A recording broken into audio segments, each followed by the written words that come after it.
અભિલાષા 4 રસ્તા પાસે વરસાદી કાચમાં લીકેજ મળેલ છે।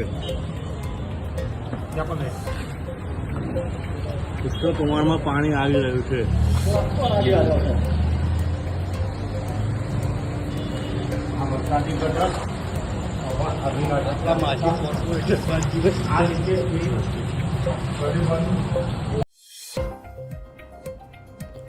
વડોદરામાં કોર્પોરેટર ઉતર્યા વરસાદી ગટરમાં 1.5 વર્ષ જૂનું પાણીનું લીકેજ શોધ્યું।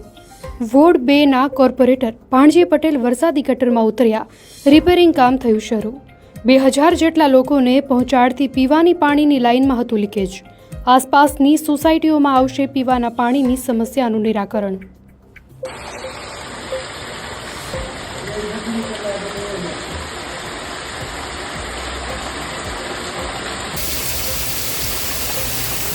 अंदर नहीं जा सकता।